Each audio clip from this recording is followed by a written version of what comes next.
Hello, good evening. It is your host, Emmanuel Isaiah Smith, and today's date is Wednesday, September 17th, 2025. The time is 8:45 p.m., and I am in Homestead, Florida. The topic of today's lecture is staging. I have a saying that I like to say often when talking about gang stalking. And the saying is this: too many coincidences equal a derivation. And what that means is that anyone can experience a coincidence. A coincidence is something that people experience naturally in their trajectory through this world.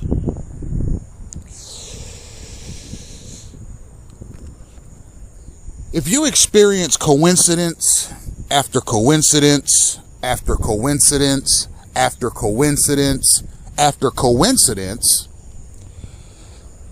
daily, monthly, yearly, year after year, all day, every day, then it's no longer a coincidence, but a derivation.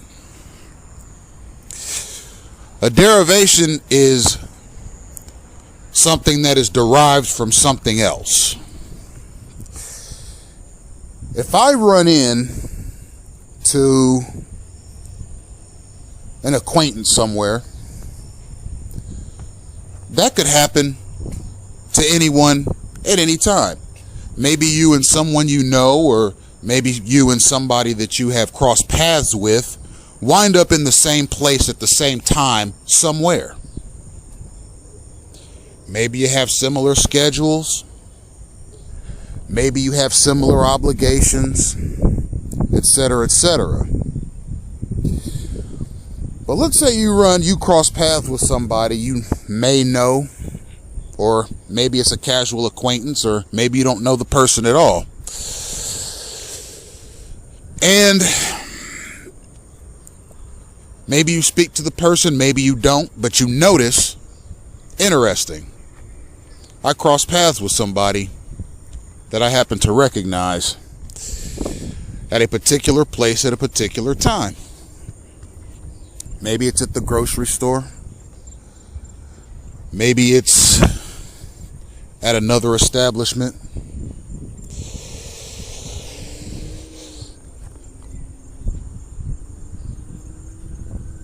Now let's say that person that you ran into at the grocery store,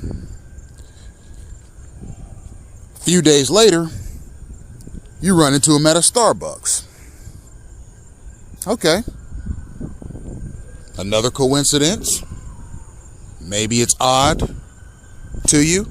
Maybe it's not odd. But it's another coincidence.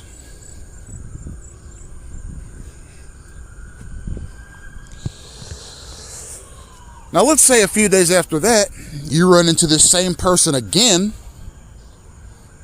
on municipal transit. And not just any municipal transit, but maybe you didn't have anything in particular you were doing that day. Maybe you wanted to burn off some time and you hopped on the county transit going in a direction you usually don't go. Maybe that person happens onto that same public transportation unit. Could be a bus, could be a metro rail or a metro mover, depending on where you live. Now you've seen that person 3 times in 3 different places under 3 different sets of circumstances. Okay? Interesting enough, I've crossed paths with this person thrice in about a week and a half without actually knowing that I was going to run into this person. That's 3 coincidences. Now let's say a few days after that, you happen onto the beach.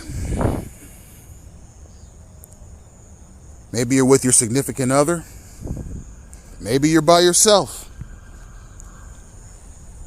And after about an hour or two, you look up and you see this person happening by you at this beach.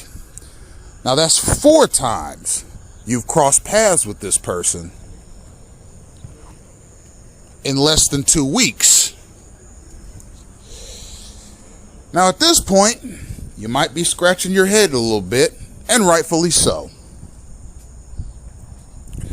You have crossed paths with the same person 4 different times, in 4 different locations, in 4 different sets of circumstances, without really looking for them or attempting to cross paths with them. Now at this point, it's a derivation. It is no longer a coincidence. And quite frankly, ladies and gentlemen, it does not have to be something as simple or something as seemingly harmless as crossing paths with somebody.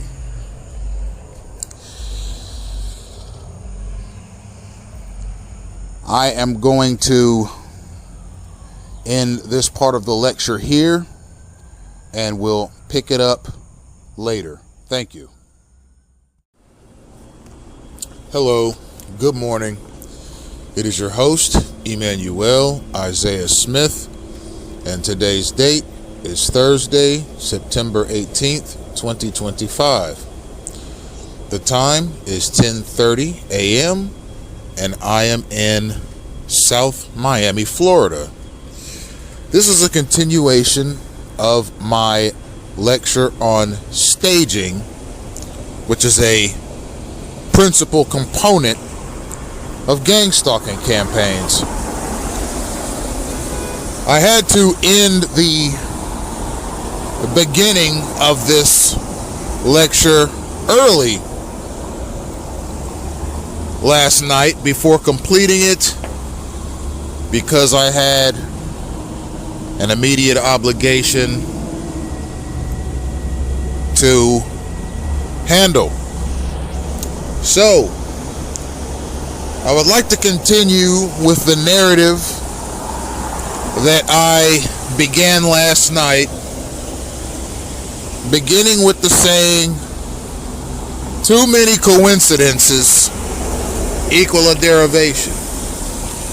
And ladies and gentlemen, I'll have you know that I like to do these lectures outdoors, and I may or may not have to raise my voice at various points in time during this lecture, as I do in many of my lectures, to drown out the background noise and communicate to you more clearly.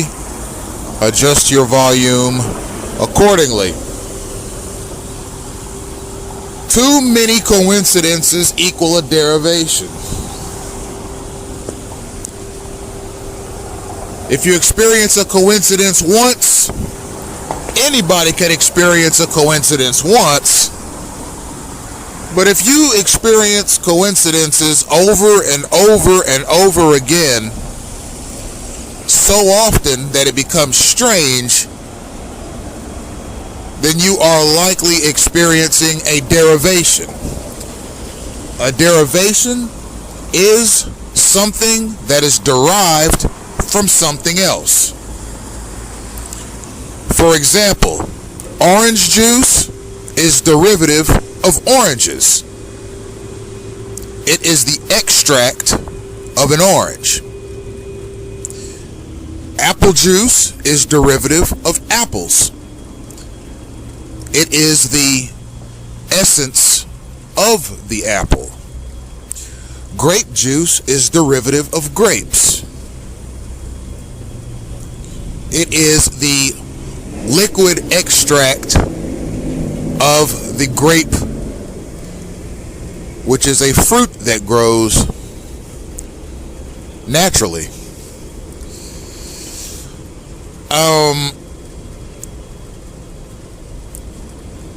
This example that I'm giving you is a basic example of what it means for something to be derived from something else. You could extend this derivation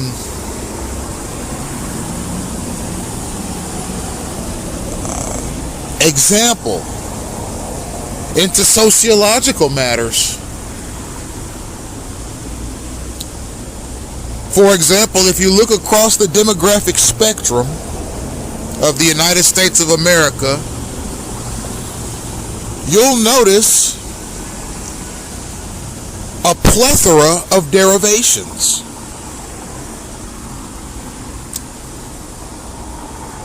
For example, retirement and collecting a pension at the end of your career is derivative of 30 years of hard work. It is the result of 30 years of hard work at a company. Collecting Social Security is derivative of having accumulated enough work credits throughout your life.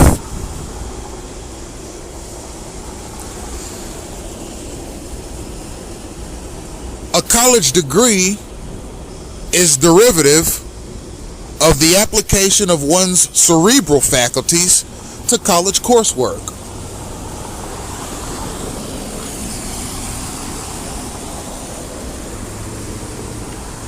You can extend this derivation example even further into governmental workings.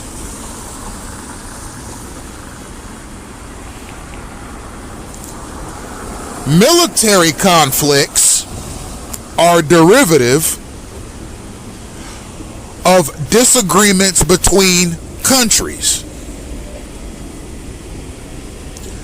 Tariffs are derivative of economic disagreements between countries.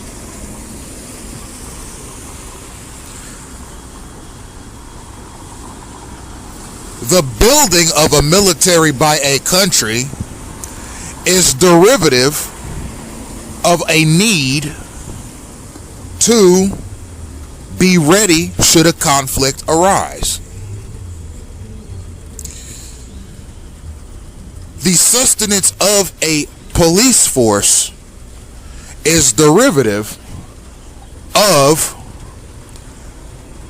the need for patrol people on the ground to patrol neighborhoods, streets, and municipalities to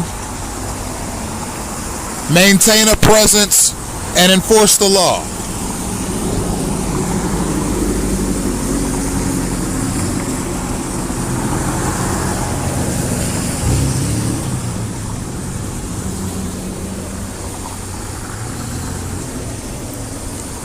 A unusually tall person, their height, let's say they're 7 feet tall, their height is derivative of their genetic sequencing. They inherited those genes from somebody in their parental lineage. A person who is unusually short, their height is also derivative of their genetic sequencing.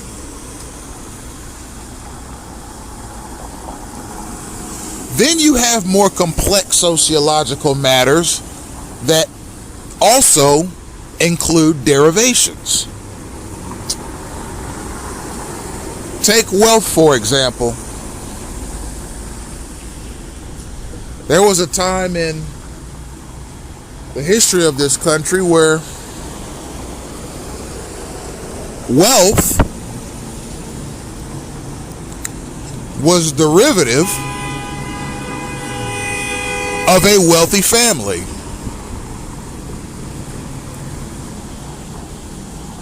Meaning that if you were wealthy, chances were that you inherited that wealth from your parents or your grandparents. Also,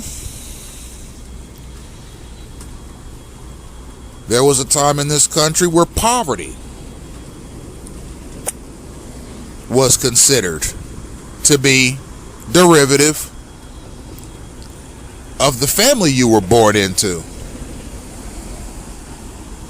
If your parents were poor, they raised you in poor neighborhoods. The resources that you had as you went into your teenage and young adult years were few. They probably could not afford to send you to a institution of higher learning. So your opportunities to earn an academic credential that could get you a better job, that could pull you into a better standard of living was thin.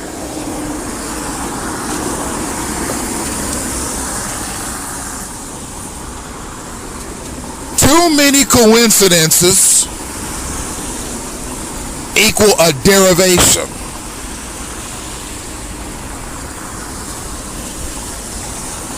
If I go to 5 stores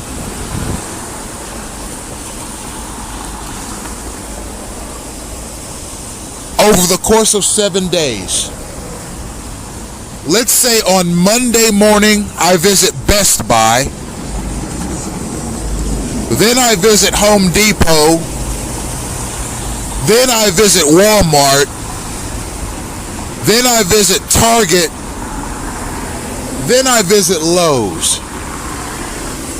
And let's say for an entire 7-day period, every morning I visit those 5 stores. Now let's say that on Monday, as I walk out of the Walmart store, and as I'm walking back to my vehicle, a Jeep nearly hits me as it pulls out of the parking lot. You think nothing of it. Maybe a distracted driver, maybe a bad driver. And you get in your car and you go to the next store. I'm at Home Depot now. I go inside, and as I leave, a car nearly misses me as I'm walking to my car. Maybe a distracted driver, maybe a bad driver. The next store I go to is Target. I go inside, I walk out. As I'm walking through the parking lot, I'm nearly collided into by a motorcyclist. Maybe a distracted driver, maybe a bad driver. The next store I go to is Lowe's. I go into the store, I leave, and I'm nearly collided into by a vehicle as I walk to my car. Maybe a bad driver, maybe a distracted driver. Finally, I visit Best Buy. And as I leave the Best Buy, as I'm walking to my car, a van makes a sharp right in front of me, coming within just feet of my person. Maybe a bad driver, maybe a distracted driver. Now, what did you notice, listeners, about the scenarios that I've painted? A sovereign United States citizen visits 5 different stores on a Monday morning. 5 different locations, 5 different parts of the city. The only constant variable there is me, your host.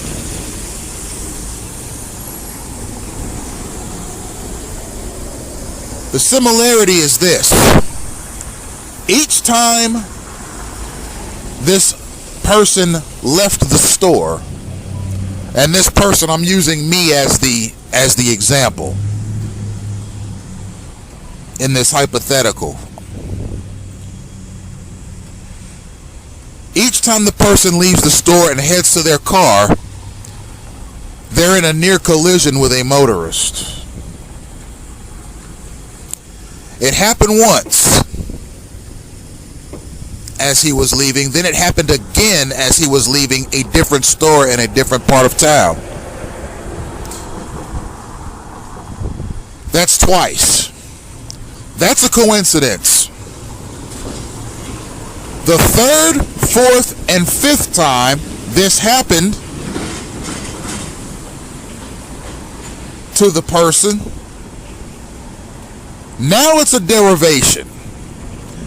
It is not a coincidence that 5 times in 5 different locations at 5 different retail establishments did this person, we'll use me as the example, walked out of a store and was nearly collided into by a motorist in the parking lot just within inches. It stopped being a coincidence after the second go-round. The third, fourth, and fifth go-arounds, now it's a derivation. What do I mean by that? In what world, in what universe, in what time warp, in what dimension can one person experience that many coincidences of that nature in one day?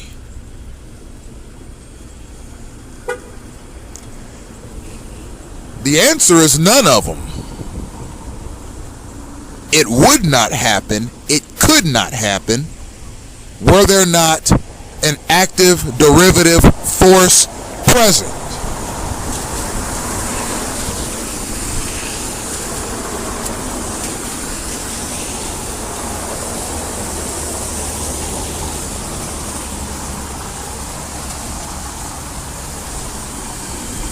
Now, what is that force that made it so that each time that hypothetical man in this story, namely myself, who visited 5 different stores on a Monday morning,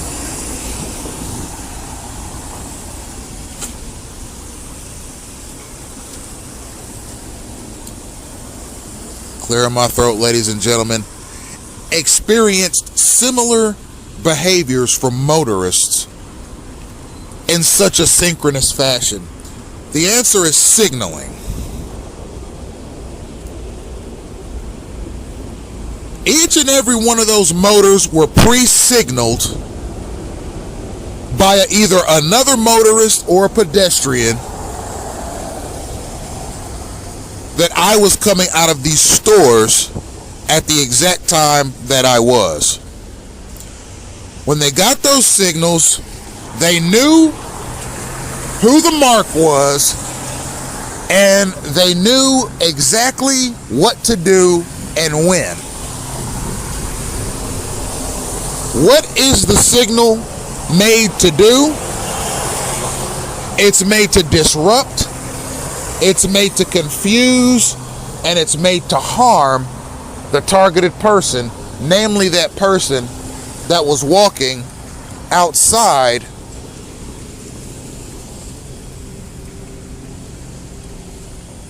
of the retail establishments. I call gang stalkers useful idiots for a reason. They will dart in front of you with a vehicle if signaled to do so by another motorist.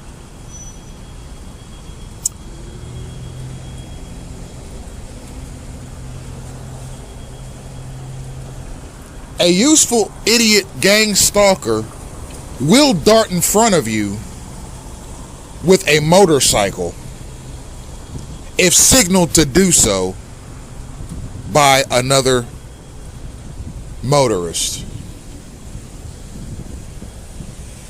There are even commercial vehicles like Mack trucks, garbage trucks, dump trucks, landscaping trucks, mobile grooming trucks,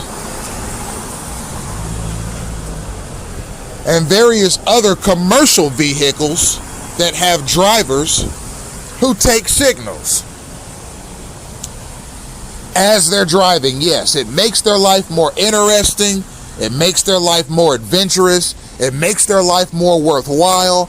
And it gives them the opportunity to take out their lives' frustrations on other people.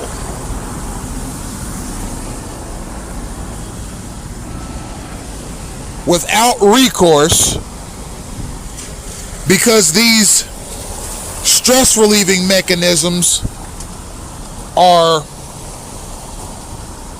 covertly executed so that it is difficult to see that this is derived activity.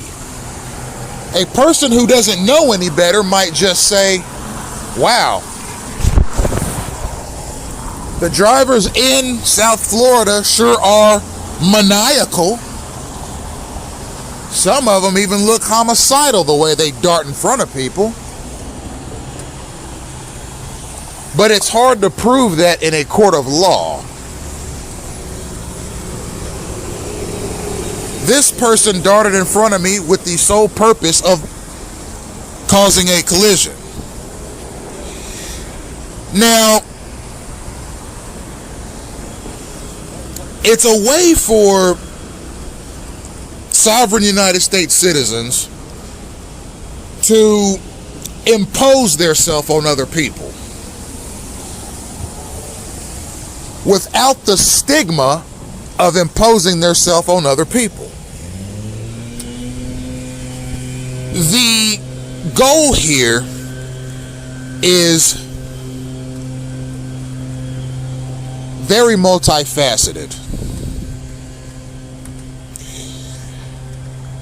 And what I'm going to do is I'm going to pause here and we're going to take a look at the trajectory of social media, because this has something to do with the auspices of this gang-stalking mechanism and how it operates and why it operates. So there was a time, particularly from, I'd say maybe 2004 to 2015, around that time frame, where we saw the social media boom. Everyone was going crazy about social media and how amazing it was in allowing people to communicate with one another and learn about the world around them in ways that were never before possible. And enjoyed an 11-year period of substantial growth. In 2015, there was a bit of a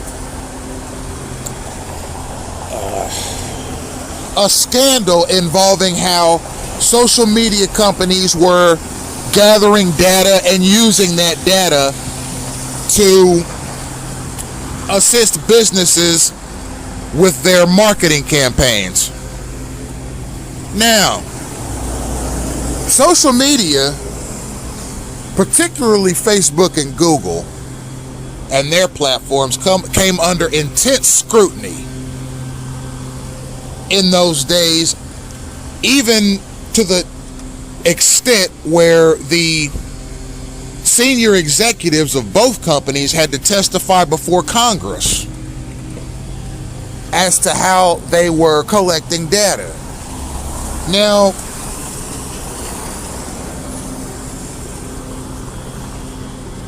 I don't believe, quite frankly, that these social media giants were stealing information. Okay? When you sign up for a social media account or when you build a website, there are disclaimers that you have to agree to. And you as the consumer are expected to read these disclaimers and these terms and conditions so that you can make a more informed decision as to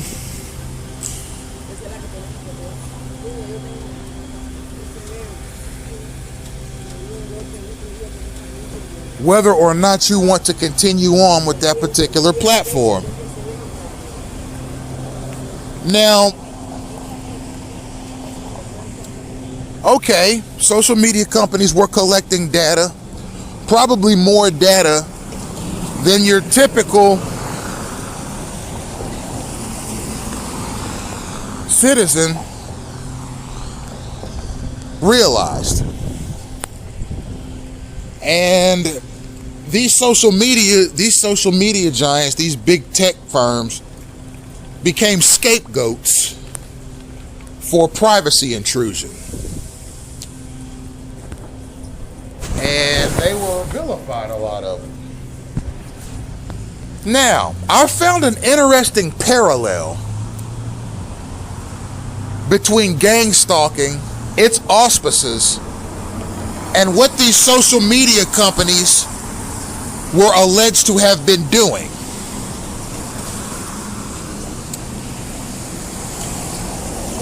So what were social media giants like Facebook, like Instagram before Facebook acquired it, like Twitter?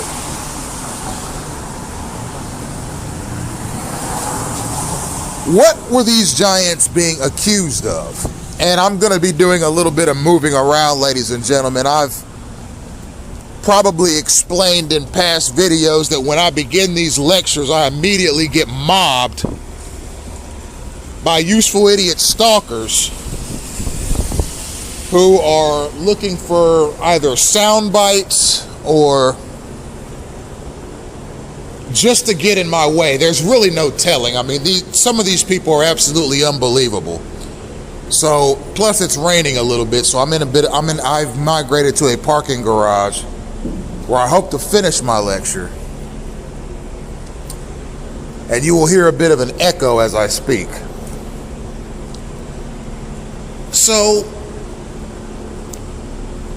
I found a parallel between this scapegoated social media debacle and gang stalking. That's exactly what gang stalkers are. They're illegally collecting data from people.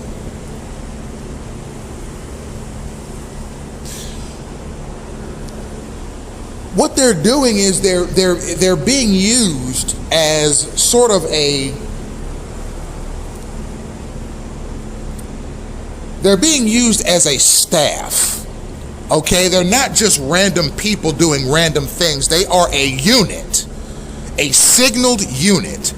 And there are federal liaisons that signal these people using a combination of verbal commands, physical gestures, okay, vehicular maneuvers, and other such cues by which these stalkers are signaled to a targeted individual's exact location. And when they reach the targeted person, they somehow already know what they need to do to pester that person as badly as possible. Now, there is data collection and data gathering in gang stalking. A targeted person's personal information is routinely ripped out of the air by third parties, state-sanctioned third parties. And these state-sanctioned third parties have not gotten the approval of the citizen, just as those technology firms were accused of doing back in 2015. You were accusing Facebook, Google, Twitter, Instagram, Tumblr, all of them, of essentially stealing data from people that were using the platform and selling the data to third-party companies so that they would better know how to analyze buying behavior, which is very valuable to a company, because understanding buying behaviors allows you to put out products and services as a company that will attract buyers with the kinds of buying behaviors that you want for your company. So apparently social media was assisting in that without the knowledge of the people that were using the platform. Now, with respect to gang stalking, with gang stalking, a targeted individual's information through electronic harassment is routinely and uncompromisingly stolen from him. It doesn't make it right that it's being done by a government. Okay? If it's wrong for Facebook, you're talking about these ethical dilemmas and all that stuff with social media taking people's information. If it's wrong for Facebook, if it's wrong for Google, if it's wrong for Twitter, if it's wrong for Instagram, if it's wrong for Tumblr, if it's wrong for Twitch, if it's wrong for Discord, if it's wrong for Telegram, then it's wrong for the United States federal government. How can you say that all of those social media companies were in the wrong with respect to their data gathering practices, and then you and your auxiliaries turn around and start doing the exact same thing that you accuse the social media companies of doing? Gathering people's data without their permission. All the social media companies were doing were finding parallels and similarities and differences in buying behavior and in online consumer behavior. The U.S. federal government, its national security apparatus, is collecting my data so it can better find out how to pester me as I go out and about. If you ask me which of the two I prefer, I would prefer social media collect my data, particularly more of it than I expect, and sell it to some company so that they can understand my consumer habits better, than having an actual government take my information and use it to pester me as I'm trying to earn an academic credential.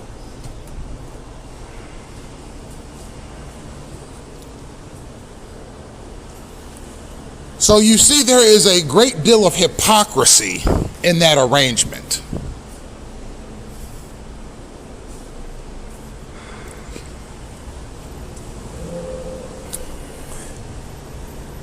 Now,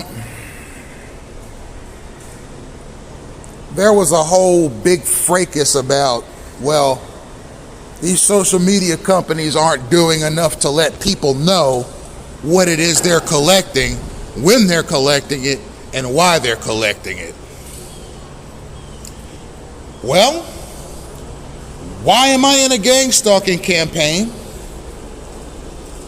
Why has it been implemented extrajudicially? Why are you using germ warfare on me as a sovereign U.S. citizen? Why are you disrupting my trajectory through time and space using federal resources? And why are you giving my information to deleterious third parties? A lot of them just simply want something to do to make their lives more interesting. So you can penalize social media and essentially cause them to backtrack economically and with respect to their image and reputation. But then you yourself turn around and in the same vein of what you're accusing the social media giants of doing, and that's illegally intruding into the lives of people, you do the exact same thing. And you use other U.S. citizens to assist you in it. These are not sworn officers of the law. They're not sworn officers of any of the Department of Justice's auxiliaries. These are everyday American citizens who are plugged into a stalking, mobbing, and organized harassment and containment mechanism that is aimed at a person.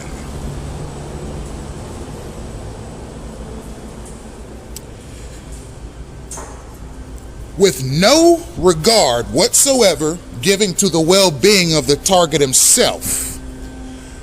The only thing of importance in this matter is that the data on the target and his behavior as he moves about is properly collected. That's the only consideration that's given.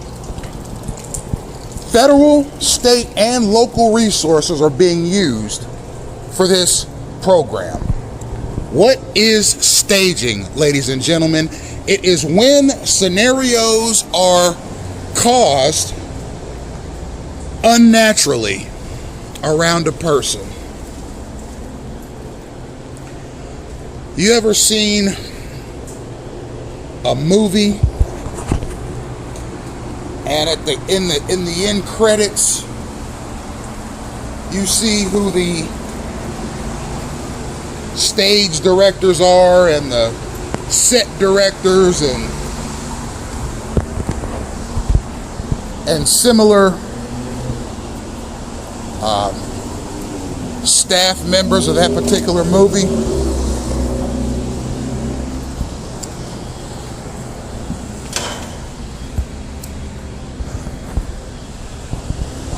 There are events that can be staged in real life. It doesn't take a movie. You can stage real life events.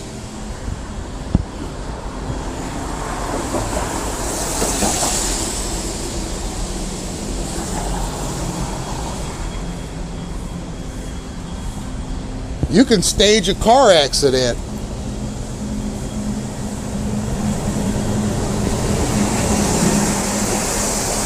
As a matter of fact, I've experienced staged car accidents.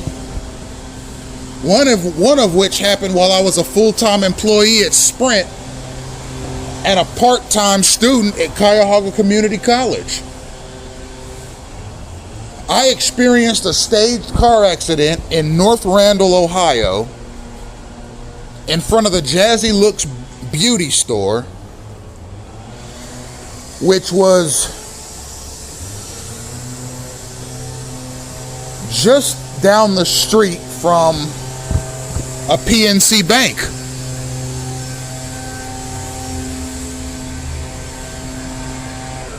It was obviously synchronized. It was obviously staged.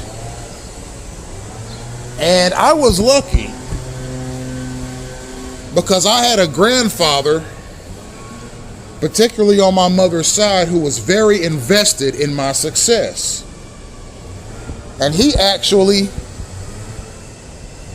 paid for the repairs to my car because the insurance company could not properly ascertain who was in the wrong. So my hard-working grandfather, who was a General Motors retiree, and a World War II veteran.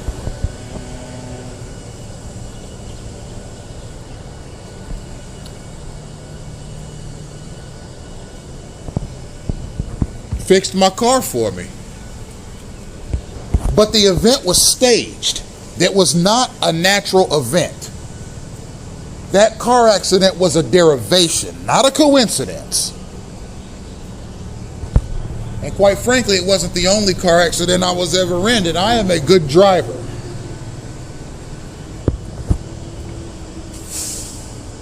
Okay, I've had my fair share of stoplight tickets or speeding tickets or stop sign tickets or wrong way turn tickets. Okay, fairly minor stuff.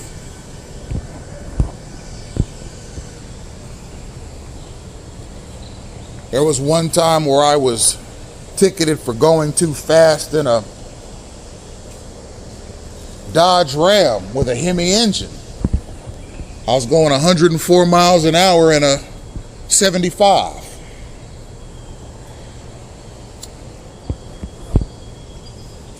And the reason I was going so fast is because I was having a serious stomach ailment. And I needed to get home. I needed to see what was wrong. I needed to take medication. I needed to see if I needed to go to the emergency room that night. So I had a rush. I had a reason to rush. And as I was rushed, I was stopped, and I was charged with a reckless operation of a motor vehicle, a charge which was later dismissed. And I was very happy with that outcome in the municipal courts of Kettering, Ohio.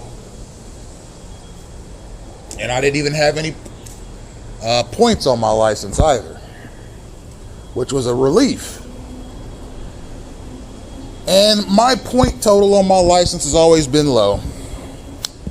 But there's very little you can do if the car accidents are synchronous, if they're staged, if they're signal-based. There's very little you can do as a motorist if when you pull out of your driveway in the morning,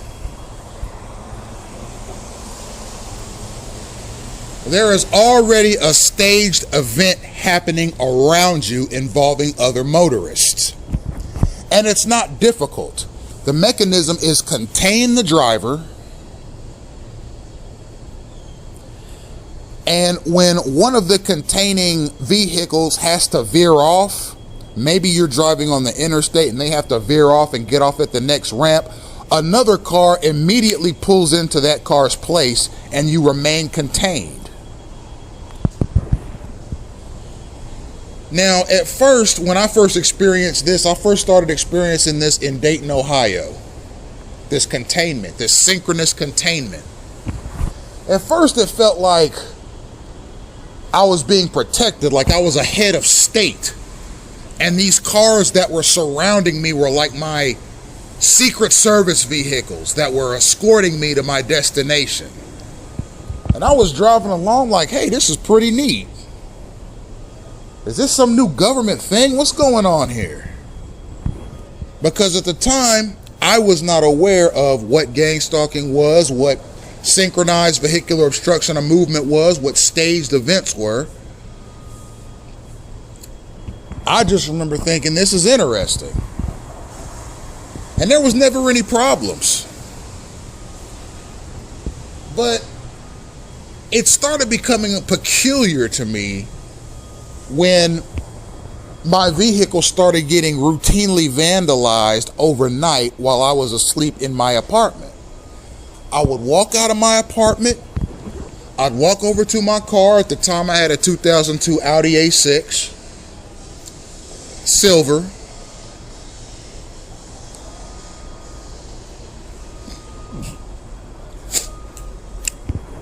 Clearing my throat. And I would walk over to the driver's side to get in the car, and I would notice that there was a dent, probably the size of a hockey puck, on the side of my car. And I remember thinking to myself, that is peculiar, and I'm going to have to go to an auto body shop. About a month later, now that dent is the size in circumference of a dinner plate. And now I'm suspicious because, okay, it's not like a windshield crack where you get a crack in your windshield and the crack spreads over time because of heat and elements. That's not how a dent works. If a dent starts off the size of a hockey puck, and then 2 or 3 weeks later it's the size of a dinner plate, what that means is that there was some blunt force to the vehicle that made the dent even bigger than it was. Then other stuff started happening, like someone tried to steal my catalytic converter. But with the Audi A6s, the catalytic converters are fastened in such a way so that you need a special device to remove it. So whoever tried to steal my catalytic converter failed, because just simply how the 2002 models of the Audi A6 were built. They didn't have the special device needed to remove it, but it was still hanging off the car. So now I got dents and dings unexplained in my car, and I have a catalytic converter hanging off. Now I got to go get a $1,500 repair. So at this point, my mindset is one of, you know what? If I were being protected, if these details that are following me down the street and containing me are my friends, then how is it that they can't protect me when I'm at home? So I came to the conclusion that whoever it was that was containing me as I was driving were not allies. I'm not going to say I thought they were enemies, but this synchronous containment, okay, this staged driving behavior that I was experiencing on the road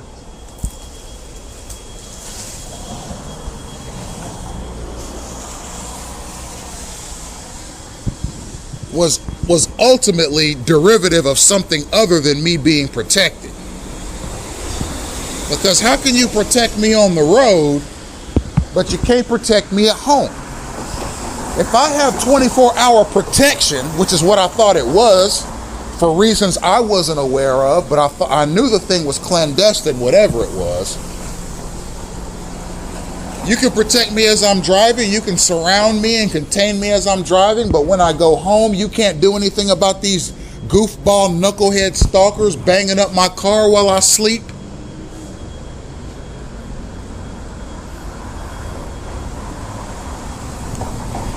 So I just decided to do research on the whole bit. And I found some information on something called gang-stalking, and it fit the mold of what I was experiencing with respect to synchronization.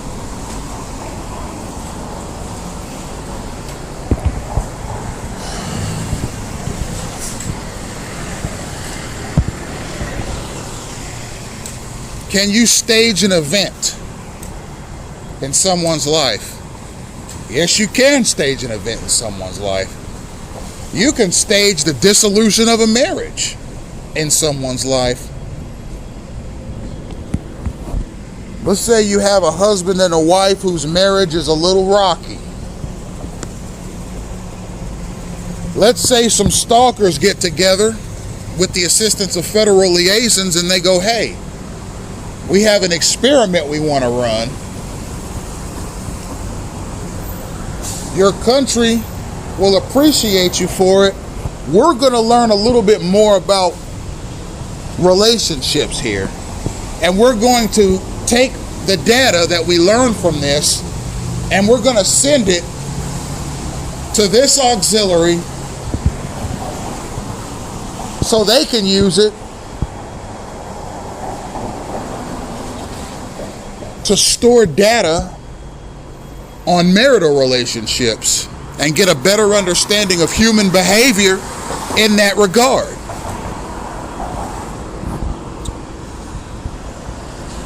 So maybe they monitor these liaisons, these covert liaisons. I'm not supposed to know they exist, but I do. And I'm about to put you on camera for the whole world to see.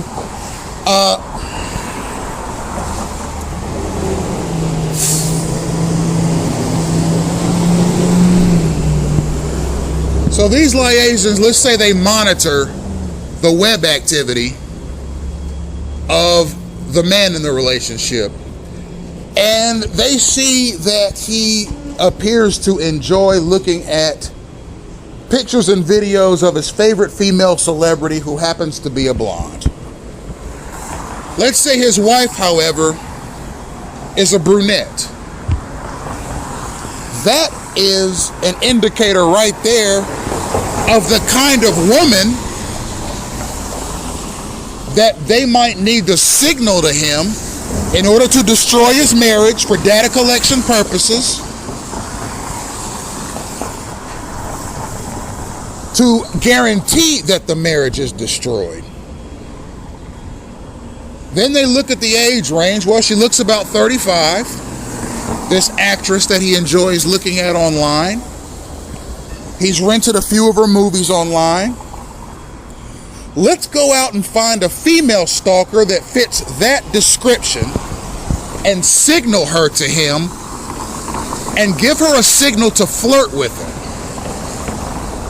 Let's see if he goes into an affair with her, and let's see if that destroys his marriage.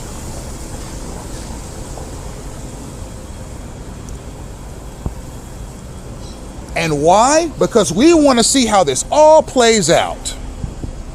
Not only for our amusement and entertainment, but because we want to gather data on the human behavioral mechanisms that occur during the dissolution of a divorce. We also want to see what happens with respect to the division of assets, the custody battle, and how everyone involved reacts to the matter. That will give us an opportunity to document the human behavior that we want to document for our gang stalking project. So they find a brunette. She is an experienced gang stalker. They start giving her signals as to what they want her to do. They know what this guy's daily routine is, and they figure, well, we'll flash this brunette in front of this guy when he goes out for lunch today, on his lunch break. So they signal the brunette out to him.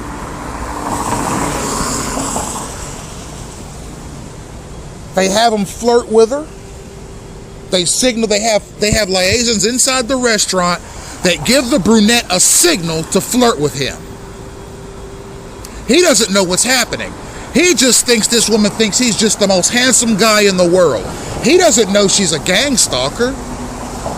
He doesn't know that she is being signaled by a third party to flirt with him.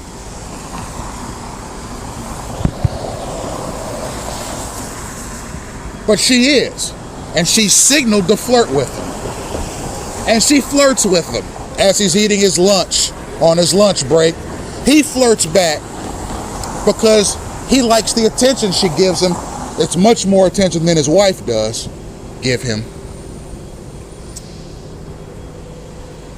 So, she and he exchange glances. And at some point he asks her, hey, how are you? She says, fine. What's your name? She tells him, you come here often? Yes, I do. Well, I come here too, never seen you. Well, now you do. Maybe we could go to another restaurant sometime. There's a real nice one across town. I'll think about it.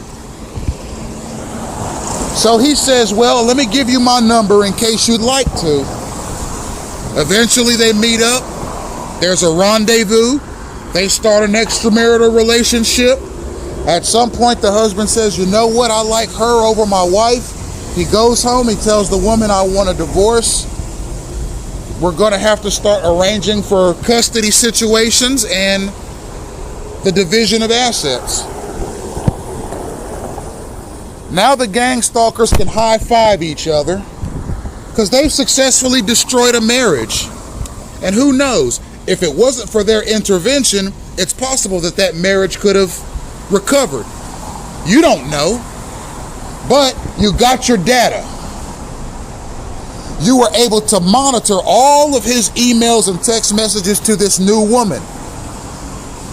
You were able to monitor all of her emails and text messages to him. You were able to see the kinds of things the wife was saying to her friends and family in his absence. You were able to see how the kids reacted when the divorce was announced. You were able to see how the lawyers took sides. You were able to see how quickly or how delayed the wife's ability to move on with her life and find a new husband was. And you were able to constantly monitor this situation, not from a perspective of a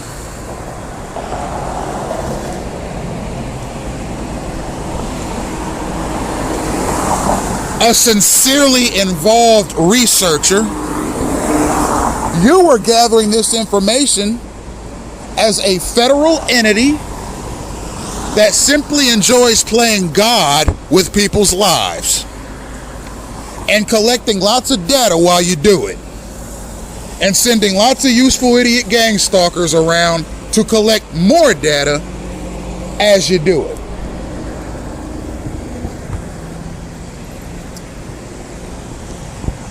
You can stage a lot of things. The 1919 World Series was staged. A lot of boxing matches throughout history staged. You can stage sporting events. You can stage political contests. But these are all contests. When you go staging events in people's lives, then you devalue what a human life is. Does a human life have value in and of itself? Some say yes, some say no.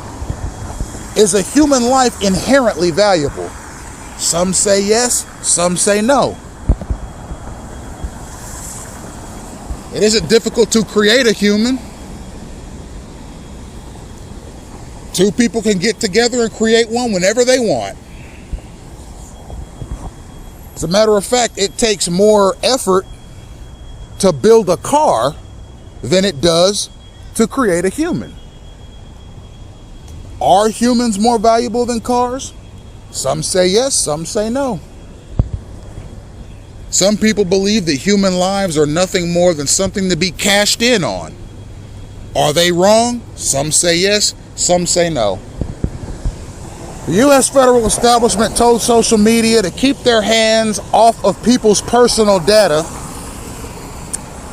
I'm telling the U.S. federal establishment, keep your damn hands off me. Because you're collecting data. You're doing it without my permission, just like those social media companies were. And you're collecting my data so you can give it to liaisons so they'll have an easier time with their experiment, with their social engineering protocol, with their human behavior learning situation called gang stalking. It's an unconstitutional waste of time, and it is totally thuggish. Thank you for tuning in, ladies and gentlemen.